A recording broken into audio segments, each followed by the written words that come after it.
आप लाख अग्निवीर पर बोलते रहिए कि यह सैनिकों के साथ धोखा है, आप लाख अपनी पॉलिटिक्स के लिए सेना को बीच में घसीटते रहिए, लेकिन पीएम मोदी कह दिए हैं कि रिफॉर्म है, जारी रहेगा और अग्निवीर युवाओं के साथ धोखा नहीं, सेना के रिफॉर्म का हिस्सा है। राकेश पांडे जी, मैं सोच रहा था कि आपको मुझसे शुरू करना चाहिए, क्योंकि प्रधानमंत्री जी कहीं फंस गए हैं। प्रधानमंत्री जी कह रहे कि आज पेंशन ना देंगे, 30 साल बाद देने, आज थोड़ी देने, मेरे को क्या लालच। तो प्रधानमंत्री जी 3 गुना जो कर्जा देश में ले लिया, जो 70 साल में पिछली सरकारों ने लिया है, आपने तो देना नहीं, आपको क्या लालच। और कहने के प्रधानमंत्री जी कह रहे हैं मैं आतंकवादियों के मंसूबे जो है वो पूरे नहीं होने दूंगा।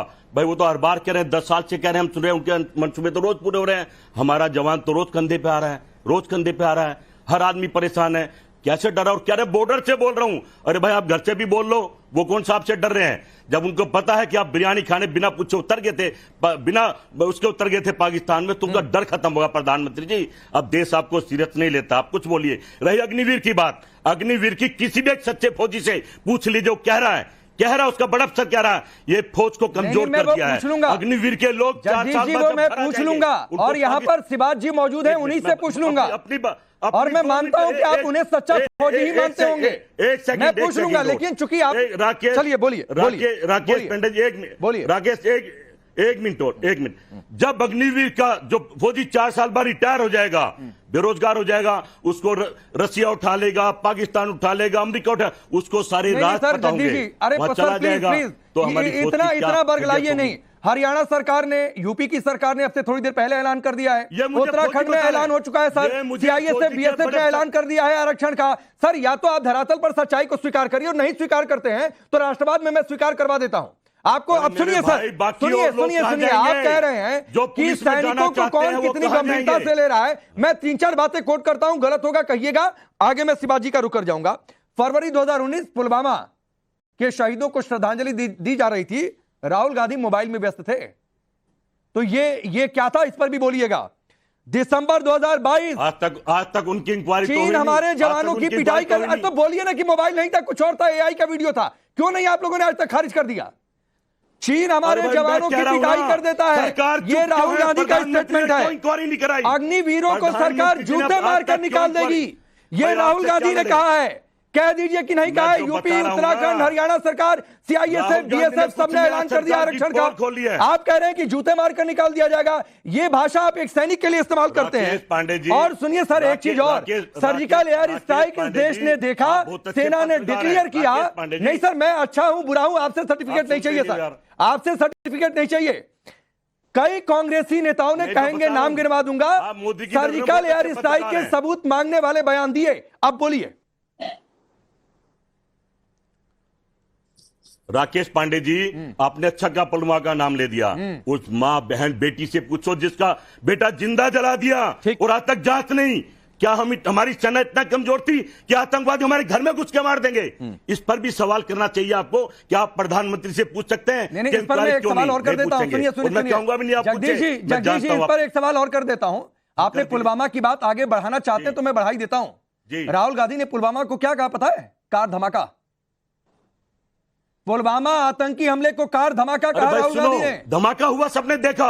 आतंकवादी हमले को आतंकवादी धमाका कह देंगे आतंकी हमले को। जगदीश जी, कार से धमाका हुआ भाई।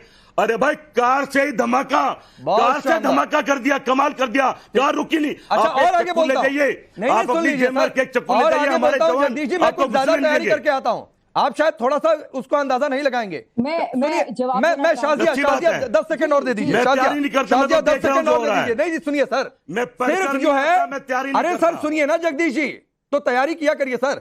सिर्फ पुलवामा आतंकी हमले को कार धमाका नहीं कहा, कश्मीर को उग्रवाद प्रभावित राज्य बताया। आतंक प्रभावित राज्य नहीं, उग्रवाद प्रभावित। तो ये इस तरीके से आप लोग आगे बढ़ेंगे सर। देखिए भाई, मैं बता रहा हूं ना, मैं तैयारी करके नहीं आता, तो तैयारी करके आते, पर सच्ची तैयारी करके आइए। नहीं सर, मैं सच्ची तैयारी करके आता हूं। इस देश के सैनिकों के लिए तैयारी करके आया। शाजिया एक रिप्लाई, फिर मैं शिवाजी का रुख करूंगा। ठीक है।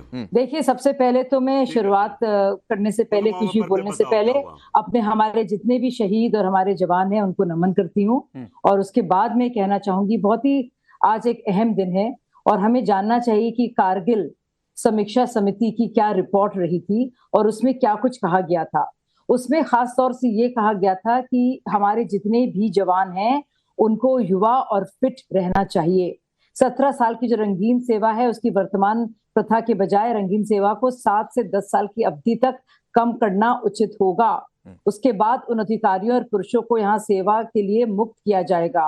पुराने कैडरों के नियमित पुलिस में भेजा जा सकता है या राष्ट्रीय सेवा कोर में शामिल किया जा सकता है। तो ये रिपोर्ट के ये केंद्र बिंदु उसके रहे थे।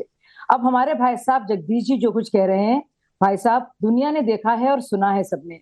राहुल गांधी की क्या सोच थी उरी को लेकर, पुलवामा को उन्होंने क्या कुछ कहा, सर्जिकल स्ट्राइक्स को लेकर और एयर स्ट्राइक्स को लेकर, उनके क्या संबंध और उनके परिवार के रहे हैं चाइनीज कम्युनिस्ट पार्टी के साथ और किस तरह का उन्होंने करार साइन किया है वो भी सब जानते हैं। उन्होंने क्या किया है डोकलम में और किस तरह से मजाक उड़ाया है हमारे सैनिकों का और कहा है कैसे हमारे सिपाही पिट रहे हैं, ये कहा है, जबकि सच बिल्कुल विपरीत था। तो राहुल गांधी की तो आप कम ही बात कीजिए अगर आप बात कर रहे हैं हमारी सेना की, क्योंकि हमारे सेना के मनोबल को जितना कम करने की कोशिशें और जितना उनको परेशान हाल अवस्था में दिखाने की कोशिशें की है राहुल गांधी ने, वो दुनिया जानती है। बोलिए। वो दुनिया जानती नहीं, मैं सुनूंगी नहीं, मैं सुनाऊंगी उनको। जगदीश जी आपने बहुत देर तक बहुत सारी बातें कही हैं जो आपको भी शायद समझ में नहीं आ रही होंगी, तो शायद दुनिया बहन जी पिछले बात को सुनिए। जगदीश जी जवाब ले लीजिए ना, अब जवाब ले लीजिए। अग्निवीर पर जो आप जो है राजनीति कर रहे हैं वो बिल्कुल ही गलत है और मुझे लगता है आप अपने ही देश के खिलाफ सिर्फ राजनीति करने के लिए आप जो है अपने ही देश के खिलाफ काम कर रहे हैं और इससे आपको बाज आना चाहिए। जगदीश जी सर आप सुन ही रहे हैं और आपने सच्चे सैनिकों की बात की, तो एक बार रुकिए सर। आज तो शिवाज जी को सैल्यूट करते हुए मैं उनके पास जा रहा हूं। एक मिनट थोड़ा सा समय दीजिए। शिवाज जी एक तो सैल्यूट आप जैसे सैनिकों को जिन्होंने इस देश की रक्षा की है। सर आऊंगा सर, आप ही के पास रहूंगा, तनाव मत लीजिए, आप ही के पास रहूंगा। इन्होंने सच्चे सैनिकों की बात की। कांग्रेस पार्टी कहती है, विपक्ष कहता है अग्निवीर सरकार की योजना है, सेना की नहीं है। अग्निवीर को जिस तरीके से लेकर स्टेटमेंट है, एक बतौर सैनिक बताइए आपके दिमाग में, मन में, जहन में क्या है? हाँ राकेश, बिल्कुल देखो, मैं बिल्कुल पॉलिटिक्स से दूर सच्चाई की तरफ कि भाई ये सच्चाई है कि सुब्रमण्यम कमेटी कारगिल की लड़ाई के बाद उसने 2 मेन रिकमेंडेशन डाली थी। एक तो थी कि भाई जो यूथ प्रोफाइल को आप लाएं फौज में, मतलब कि जो आपकी एवरेज एज 32 साल थी उसको घटा के 25-26 साल करें। और दूसरा था कि कैपिटल फंड में पैसा जो है वो जाता है, नहीं रहता, वो रेवेन्यू फंड में चला जाता है, पे पेंशन।